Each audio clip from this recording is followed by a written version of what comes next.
Olá, assinante da Supersoft de 100 cores.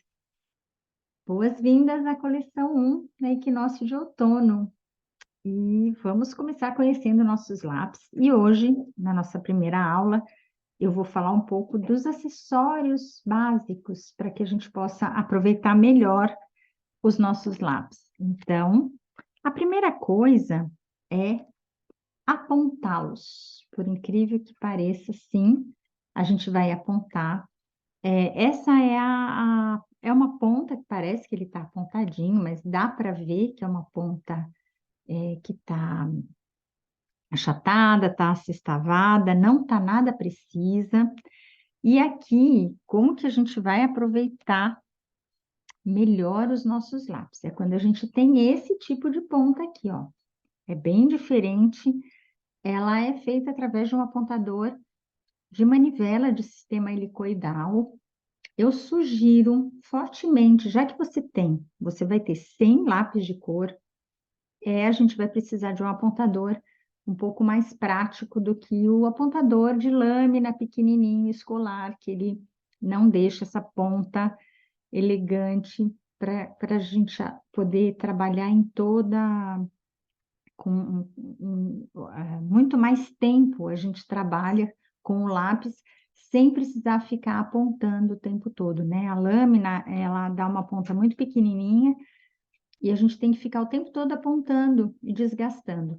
Já o apontador de manivela, a gente você já deve ter visto isso, muito antigo, né? Eu lembro que meu pai usava, e aí eu vim resgatar agora, bem depois, né? Depois que eu descobri que esse que é o melhor sistema.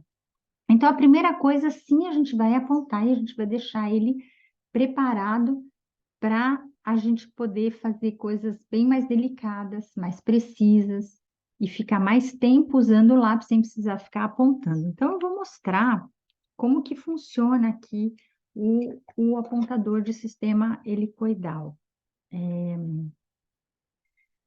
Ele é um investimento que eu acho que vale muito a pena, né? Ele não é tão barato, não é tão caro. Essa é uma marca nacional que a gente encontra na Calunga, é uma marca específica da Calunga Easy Office. Existem outros apontadores importados da Derwent, outros que são mais caros, são mais robustos, mas esse aqui dá super certo, né? Eu acho que a gente não precisa mais do que isso. Qual que é a diferença, né? Quando aqui eu já apontei bastante, né? O super da Faber-Castell, o Super Soft que é preto, e em vez de ter fita, ele faz essa serragem aqui, né? Justamente por conta do sistema helicoidal. Aqui, ó, deixa eu mostrar. Aqui, ó, esse sistema aqui, né, de manivela. Então, por isso que ele consegue ficar mais longo. Inclusive, eu vou até aproveitar que eu abri ele, porque muitas vezes a ponta vai ficar presa aqui nesse lugarzinho aqui, né, que aqui não vai mostrar. Muitas vezes a ponta vai ficar aqui e a gente pode usar tranquilamente. Isso é fácil montar e desmontar. A gente usa e eu até deixo no fundo do apontador, eu deixo um clipe, estilo MacGyver mesmo, porque a gente consegue facilmente acessar essa ponta. A gente vai ficar enxergando a ponta lá presa e a gente com o clipezinho a gente consegue empurrar ela. E aí vai voltar a funcionar normalmente o nosso apontador. A gente não precisa entrar em pânico.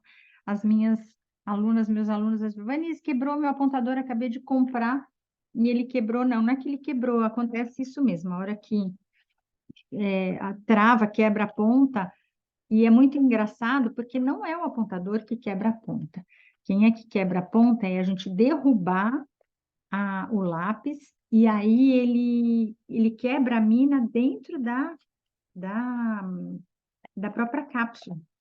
E esse é o grande problema, né? Parece que é o apontador que está quebrando Mas não, quem está quebrando a mina já está quebrada dentro do lápis. Então, a gente tem que evitar derrubar os lápis. A gente tem que cuidar, tratar como se essa mina fosse de cristal. Então, como é que funciona para a gente apontar? A gente libera, porque se você tentar colocar, você vai ver que não entra, né? Como é que a gente libera o lápis para entrar? A gente aperta essas orelhinhas aqui, né? A gente aperta essa manivelinha, essas duas orelhinhas, que eu brinco que parece a orelhinha do Mickey, né? Parece um ursinho. Quando você aperta, você consegue empurrar ele inteiro aqui para dentro.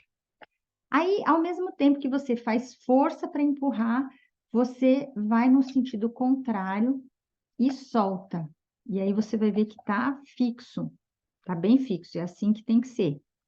Se você precisar tirar o lápis daqui, aperta as orelhinhas e ele vai sair, certo? Bom, não precisa ir até o fundo, mas você pode ir até o fundo aqui. Aí, a partir daí, você fixa bem, aperta bem ele, porque não é tão maciozinho assim, e você vai no sentido em que faz mais, é no sentido horário. Aqui, ó. Você vai, como é que fala? Você vai manivelar, rodar essa manivela num sentido que você tem mais esforço, né? Se você vê que está muito maciozinho, é porque não tá apontando. Ele tem que ir no sentido que você está fazendo mais esforço. Então, você aperta para baixo e roda. E você vai... alguns apontadores, eles param sozinho quando ele está apontado. Outros, eles vão apontar até o fim da vida. Então, a gente tem que ficar o tempo todo checando para ver se ele não está apontando. Ó, por exemplo, aqui ele já terminou de apontar. Eu nem precisava ir até o fundo. Então, aos poucos, você vai conhecendo seu apontador, você sabe quando ele termina. Alguns, ele terminando de apontar, ele começa a ficar molinho. Aí você sabe que terminou. Outros, ele não tem esse stop automático. Pronto. Olha só que coisa mais linda que tá essa ponta, lindíssima. Nem se compara, né, com a ponta que ela vem de fábrica e também a ponta que o apontador de lâmina faz. Então, a primeira coisa que a gente vai fazer é apontar todos os nossos lápis sem dó nem piedade, certo? Uma outra coisa que eu sugiro é que você tenha esses brushes, né? O que que são esses brushes? É justamente para a gente não ter mais o hábito de limpar com a mão, até porque a gente vai estar com projetos branquinhos. Então, limpar com a mão, a gente não só a sujeira de pigmento, muitas vezes que fica, mas a gordura da mão não faz bem para um papel branquinho. E a gente também não vai assoprar, porque o papel não combina com nada de umidade, né? E bem ou mal, quando a gente assopra, né, perdigotos e salivas ficam impregnados e podem manchar o nosso trabalho. Então, faz parte das boas maneiras, né, de um artista de lápis de cor, é limpar. E aí, aqui eu sou a louca das brushes, né? Você tem toda a liberdade do mundo para escolher como é que fala? Brushes, escovas bem levinhas, quanto mais levinha, melhor, né? A gente às vezes tem aqueles grandões de projetista ou de arquitetos. Não, aquilo é muito pesado, porque a gente tem que fazer isso muitas vezes. Então, quanto mais a mão, né? Mais, olha só, gente, que é infinito aqui. Os brushes de maquiagem são ótimos, mas não precisa ser de maquiagem, pode ser um pincel de cerdas macias. Aqui eu cortei o cabo para não ficar muito grande, para ficar fácil de pegar, não ficar pesado. E, obviamente, eu dei uma decoradinha básica, né? Esses são os pincéis que eu uso para dar aula. Mas, enfim, né? Dá para a gente fazer a festa aí, ou com pincéis que a gente tem. Esse aqui é de aquarela de bambu, ele é bem levinho, né, de caligrafia chinesa. Eu adoro esse aqui. Mas todos esses são maravilhosos, super levinhos. Isso que é o mais importante. Esse vale a pena você ter um brush para, desde já, tanto limpar a sua bancada, quanto limpar o seu papel, na medida em que a gente vai colorindo, vai soltando pigmento, enfim, né? Livre de qualquer pozinho.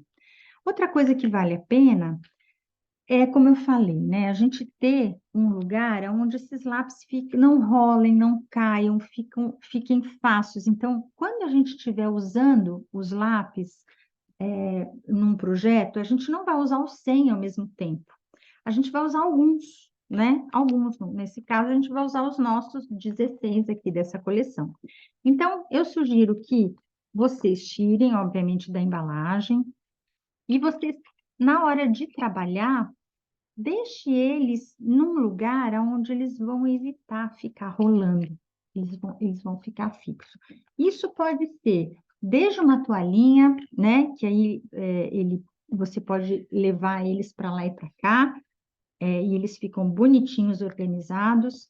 Você pode usar uma toalhinha de crochê, como essa que eu fiz para você especialmente, que foi já logo na primeira coleção.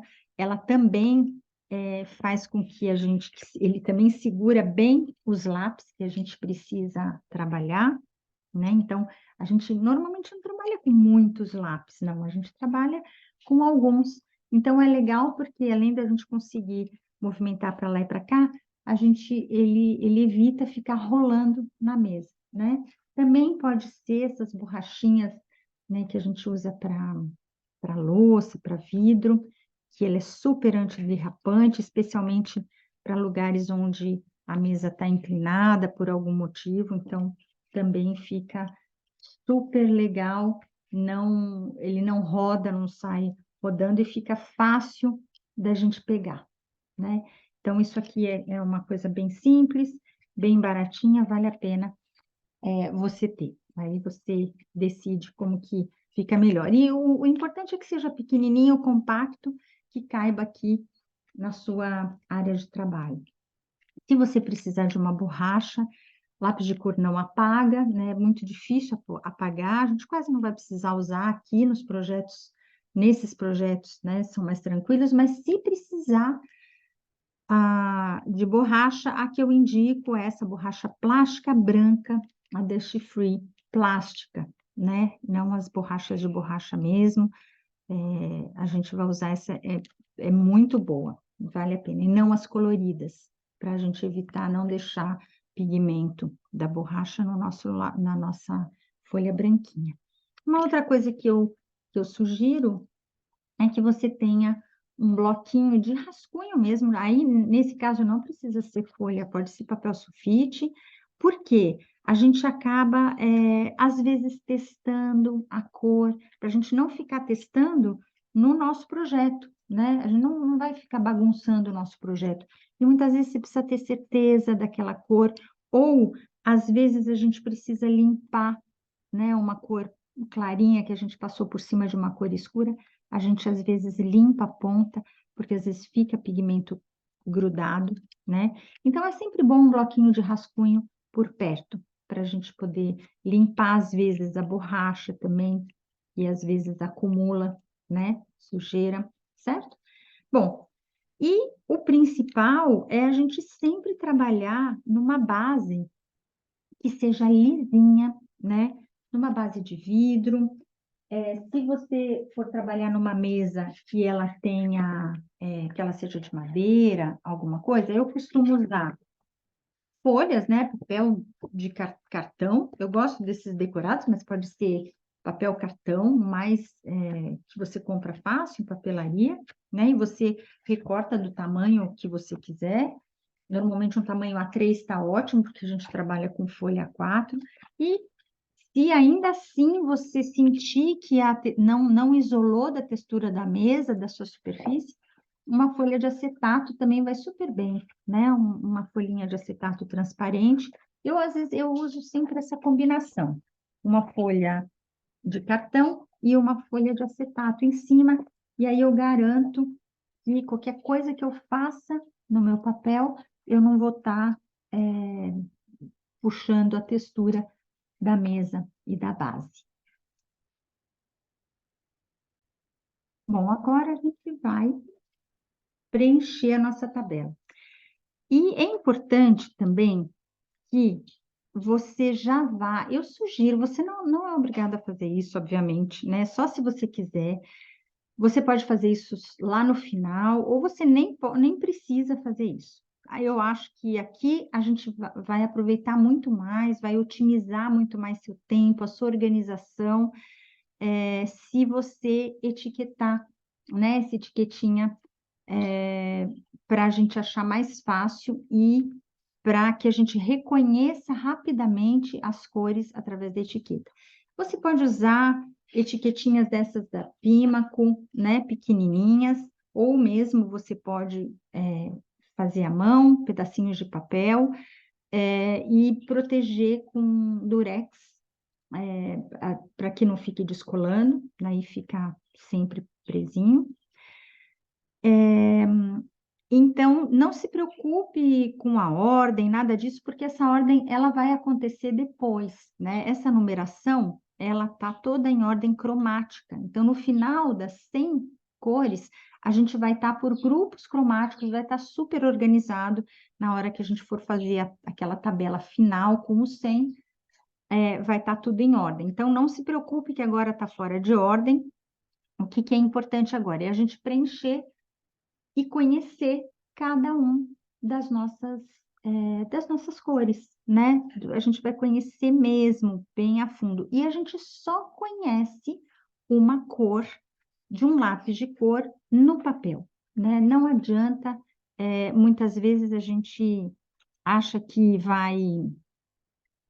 Tudo bem, num primeiro momento a gente pode até escolher, né, a cor, a princípio, a gente pode escolher o lápis a partir da cápsula, mas na hora do projeto, na hora da gente determinar mesmo que cor exatamente a gente vai usar, é aqui. E uma coisa eu vou ter que chamar a atenção, eu gostaria que você fizesse, preenchesse a tabela, e aí então a gente vai falar das cores com você olhando as cores no seu papel, porque o monitor, eu já estou vendo aqui que ele já distorceu tudo. É diferente do que eu estou vendo na vida real e do que eu estou vendo no monitor. Então, eu não quero que você se baseie pelo que você está vendo no monitor, porque não vai bater com a sua cor na vida real. Então, o que que eu vou pedir? Para que você preencha, vá preenchendo. Aí a gente pode ir falando cor a cor.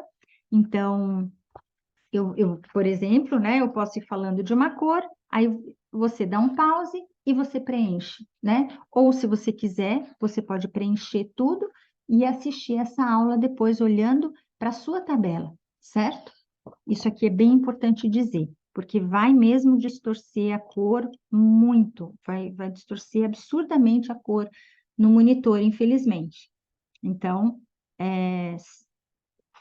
acompanhe ao vivo com a sua tabela em mãos, porque daí você vai entender exatamente que cor, que subtom, né, que a gente está falando, certo?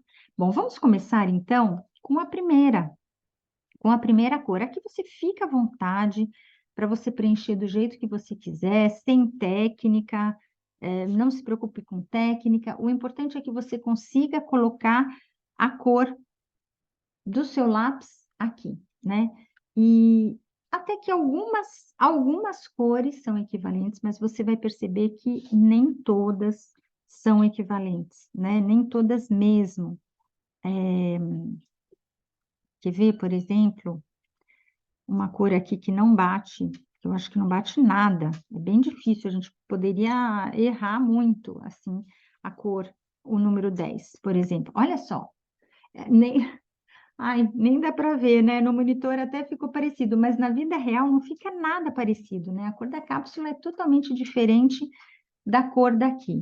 Então, a partir de agora, a gente não vai escolher as cores a partir da cápsula. A gente vai escolher para o projeto sempre a partir daqui, que aqui é quem você sabe mesmo qual que é a cor.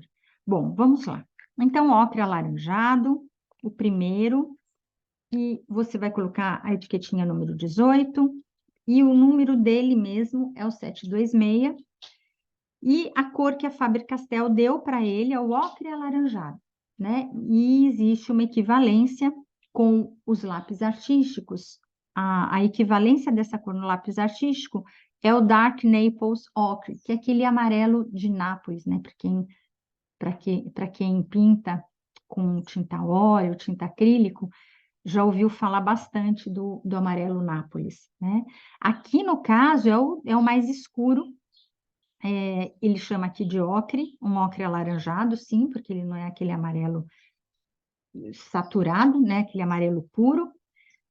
No caso do artístico, ele chama de um dark, né? Porque ele está aí sombreado. Então, ele é um ocre bem, como é que a gente chama? Bem outonal, né? Não é à toa que ele está aqui. Bom, depois a gente tem um amarelo queimado. Aqui o amarelo queimado, que é o 767, sempre quando a gente fala no queimado, a gente pode pensar aí que tem um tom mais alaranjado, né? Não é aquele amarelo primário, ele tem esse tom mais alaranjado.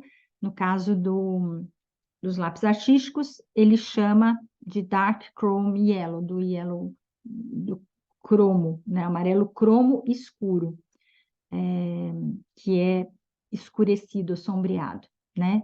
De novo, está muito longe daquele amarelo vibrante, daquele amarelo primário que vai aparecer só lá na coleção de outono. De outono, não, desculpa, de verão, que são as cores mais vibrantes. Aqui eu fui buscar as cores mais outonais, que são mais queimadas, né? Que são mais dessaturadas. Aqui a gente tem um laranja bem brilhante até, né? O 15, o nosso 15, que é o 715 da Faber-Castell, que ela chama de laranja escuro, mas eu não colocaria como laranja escuro, não. Eu praticamente consideraria esse um dos laranjas mais saturados dentro do círculo cromático, ele seria um laranja mesmo. Tanto que a equivalência com o lápis de cor artístico, com o pigmento artístico, seria aqui ele está como orange glaze, né? Que é aquele esmalte que é o equivalente aos brilhantes, né? Laranja brilhante, vermelho brilhante, que é quando a cor ela está no seu auge, ela está bem saturada. Então eu nem colocaria, nem sei por que eles colocaram como escuro, eu considero como um laranja bem do círculo cromático mesmo, bem de cor, a cor secundária mesmo, né, pura. Eu vou até invertendo, eu vou até tirando daqui. Bom, depois aqui a gente tem um vermelho escarlate, né? É muito engraçado o vermelho escarlate, não combina muito com o que está na cápsula. É um dos poucos vermelhos, assim, é engraçado, né? A gente não tem muitos tons de vermelho nessa paleta, nessa coleção de 100, são poucos vermelhos, e esse é um dos vermelhos é, que mais se aproxima ao primário, né? Eu não encontrei nenhum vermelho, assim, que seja muito primário, né? Nessa tabela, basicamente, vem os vermelhos mais saturados, mais fortes. Esse vermelho escarlate, ele tem bastante laranja, ele é bem alaranjado, ele é mais claro, né? No nome artístico, ele vem como esse vermelho escarlate, né? O Scarlet Red, que são vermelhos mais vibrantes, mas esse ainda não considero o mais vibrante de todos, não. Mas é um vermelho lindo, mais alaranjado. Depois a gente tem o vermelho escuro aqui, né? Esse 10, eu vou pular aqui, vou pular o 63, eu vou direto para o 10 aqui. Não combina muito com a cápsula aqui na vida real, depois você pode testar aí, né? Aqui não está combinando muito. Aqui é um vermelho, embora ele tenha chamado o 716, né? Que a gente vai etiquetar como 10. o 716, ele chamou de vermelho escuro. Eu não acho que seja um vermelho escuro, não. Eu acho que é um vermelho quase que primário e um pouquinho sombreado só. Tanto que a equivalência com o artístico, ele chama aqui do Deep Scarlet Red, quer dizer, o Deep é um pouco mais profundo, é um pouco mais escuro, né? O Deep, quando eles colocam esse profundo, eles não saiu do saturado e começou a sombrear um pouquinho, então ele considera aqui com vermelho escuro. É muito interessante, porque ou aqui tem o vermelho mais alaranjado, e aqui tem um vermelho mais próximo do vermelho mesmo primário, é um vermelho lindo, um dos principais vermelhos que eu considero, né? A gente ter as cores primárias, né, é muito importante, a gente ter elas bem caracterizadas, bem, que a gente vai usar bastante. Então, aqui, esse seria um deles. E aqui, a gente volta, então, agora para o vermelho persa. Interessante, né? A gente vai chamar ele, vai numerar ele como com 63. O número dele mesmo é o 753. A Faber-Castell chamou ele de vermelho persa nessa linha, mas dentro dos artísticos ele equivale a um vermelho escuro. E realmente é um vermelho bem sombreado, né? É um vermelho escuro. Bom, o que mais? Aqui a gente tem o 61, que é o 748. A Faber-Castell chamou ele de mogno, que é meio que um nome fantasia, mas o nome equivalente aos lápis artísticos é o Burnet Carmine. Então, é um carmim queimado, né? É um vinho, mas todo Burnet ele tem um tonzinho alaranjado, né? O queimado. Então, aqui a gente poderia começar a olhar aqui para os carmins, pensar num carmim queimado aqui, o nosso mogno, que é um nome fantasia. Até que não tem muitos nomes fantasia, esse é por isso que eu falo, né? Ele é mais acadêmico, porque se a gente pegasse um lápis escolar, estaria lá vermelho beijo, amarelo, rosa chicletes, né? Céu azul, azul céu. E aqui ele já começa já não trata tão de uma maneira tão de fantasia, mas como ele é considerado um lápis escolar, ele também não pode tacar um amarelo de cádmio, né, ou um dioxazine, né, não pode, porque ninguém vai entender nada, né, do universo escolar. Só passa a fazer sentido para quem é do artístico. Então, ele mistura um pouquinho cores fantasia com cores mais técnicas, que nem o ocre, né? Os queimados, os escarlates, enfim. Então, temos aqui o nosso mogno, mas a gente vai olhar para ele como um carmim queimado. Aqui a gente tem um marrom, é um marrom bem bonito, bem neutro, né? Gosto desse marrom. A gente vai numerar ele com 76, ele é o 711. Ele chama marrom mesmo, mas a equivalência dele no artístico porque tem muitos marrons, né? Fica super difícil chamar, a gente separar, nomear tantos marrons. São cores neutras, não tem muita mistura de pigmento, né? Nas cores neutras. Então, aqui ele chamou de walnut brown, né? Que seria de nogueira, né? Um tom de madeira da nogueira, que é mais escura. Mas é um marrom bem neutro, eu gosto dele. A gente poderia tranquilamente chamar como marrom neutro. Aí, o 7,9, a gente já entra aqui nos mais escuros. Tanto que no artístico, ele chama de walnut brown. Também, né? Exatamente. O Walnut Brown, o artístico, ele fica no meio desses dois. Então, esses dois poderiam ser considerados o Walnut Brown no artístico, mas tem o Van Dyck também, que é um marrom bem conhecido também, o Van Dyck Brown, que é um marrom mais escuro, que é esse que ele chamou de expresso, que sim corresponde a um café, né, mais escuro. A gente poderia manter ele como expresso. Eu acho que é um bom nome para a gente Depois a gente tem o 67, que a gente etiqueta como 67, e ele é o 783.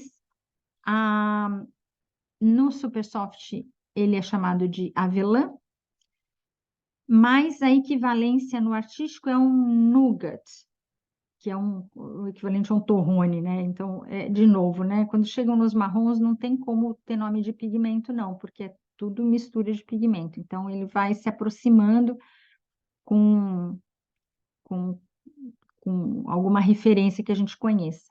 Aqui, ele chama de nougat, mas um avelã, a avelã, eu acho que uma boa referência para essa cor.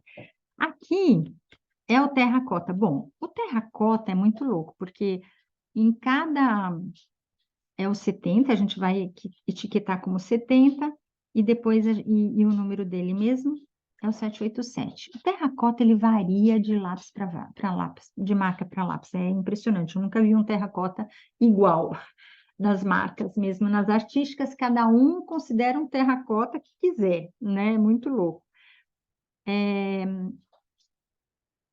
No lápis artístico, a própria Faber-Castell chama de Venetian Red, que seria esse vermelho veneziano, né? Aquele vermelho da Renascença, né? Porque não tínhamos, né? Pigmentos assim tão vermelhos, né? Então era tudo muito tons de terra, né? Aqui entra bem um tom de terra mesmo, mas aqui ele consideraria um vermelho renascentista, né? Bem desaturado, né? Não muito saturado. Tá, a gente pode considerar um terracota tons de terra mesmo, né? E aqui você já está vendo que lindo, né? Que outono, que cores outonais das folhas secas, da madeira, né? Das folhas amareladas, avermelhadas. É, lindo, a gente juntou. Não tem cores muito saturadas aqui. Todos os amarelos mais saturados vão ficar para o verão, para a coleção de verão. Os mais pastéis vão ficar para a coleção Matizes do Amanhecer. Os sombreados vão ficar lá para o inverno. E então aqui a gente tem esses tons mais terrosos, tons de terra, né? Lindos. Eu adoro, né? Particularmente. Bom, aqui a gente já tem aquelas cores mais muito conhecidas, né, no mundo dos pigmentos e das tintas, né, o ocre queimado, o burnt ochre, né, muito, muito usado. Essa cor aqui, se bem que eu acho que é uma cor bem fraquinha, ela não está muito saturada, mas sim, olha como é diferente dos amarelos, né, esse ocre aqui é bem mais queimado, desaturado, então, mas é uma cor bem usada pelos artistas, né? Uma das tintas base, né? Nas paletas artísticas. Então, ele vai ser o 969, é o número 747. A gente vai chamar de ocre queimado, e é isso, é equivalente com o nome artístico também. E por último, não é por último, não, o 75 nós vamos etiquetar de 75. Esse aqui é o 722. Ele chama de marrom claro, eu detestei esse nome, porque marrom claro não quer dizer nada, né? É já difícil determinar os marrons, e marrom claro pior ainda, eu achei péssimo esse nome. A equivalência no lápis artístico é um light yellow ocre, quer dizer, é um ocre, um amarelo ocre claro, eu acho que é muito mais preciso esse nome, né? Então, a gente olha como um ocre do que marrom, né? Não gostei desse nome, e eu acho também que é um yellow ocre, claro. Fica mais fácil a gente identificar. Aqui a gente tem outros daquelas linhas dos marrons, que são, né, difícil de nomear. Nesse caso, a Faber-Castell, ela colocou como o 786, ela colocou como carvalho. Para mim, isso é um castanho amarelado, né? Não sei, mas tá bom, uma cor, sei lá, que ela considera que é a cor da madeira do carvalho. Eu não entendo muito de madeira. Eu não sei se realmente o carvalho ele é dessa cor. Eu enxergo um castanho amarelado. A equivalência no artístico é o bistre, e ele só tem esse tom, eu só encontrei ele no Polychromos da Faber-Castell. Em outras linhas artísticas não tem eu gosto muito, eu uso bastante para retratos, para tons de pele.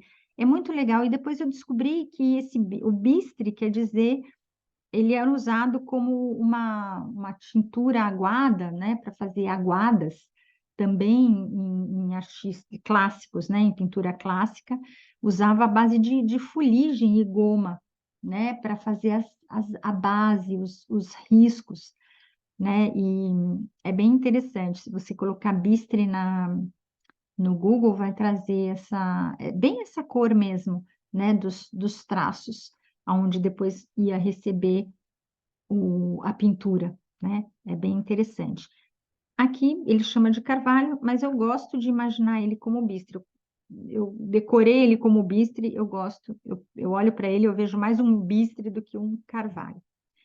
Enfim, é o nosso 7.2. Aqui a gente vai ter dois verdes, né? E aqui eu vou até revelar já eles. O verde oliva, né? Que é o 32, que é o verde oliva que a gente conhece mesmo, 760. É um verde mais amarelado, né? E aqui no artístico ele chama de Permanent Green Olive. Também tem o olive no nome. E é mais, tá sim, tá bem correspondente com o verde olive, é o que a gente imagina mesmo. E aqui a gente tem um verde bem secundário, né? Um verde bem saturado, é um verde bem importante. Faz parte do círculo cromático, esse é um dos que faria parte do círculo cromático, para quem for fazer os meus cursos de lápis de cor artístico, né? O módulo 2 é um módulo Alquimia das Cores, é onde a gente só fala de cores, de círculo cromático, de teoria das cores, e a gente valoriza muito as cores que fazem parte do círculo cromático, porque a partir dessas cores que você tem as matizadas, as sombreadas, as tonalizadas, enfim. Então, esse verde floresta é um verde bem clássico do círculo cromático, tanto que no artístico ele é conhecido como permanent green, que é aquele verde mesmo, né? O verde bandeira, o verde floresta, que ele está com o nome fantasia, e o nome que a gente conhece mesmo no mundo artístico é esse tal dos permanentes, né? É o permanent green. A gente ouve muito esses termos, né? Do permanente. É o verde mesmo, né? Então, é um verde muito importante para a gente. E todas essas cores maravilhosas vão compor o nosso projeto que a gente vai ver agora na aula seguinte.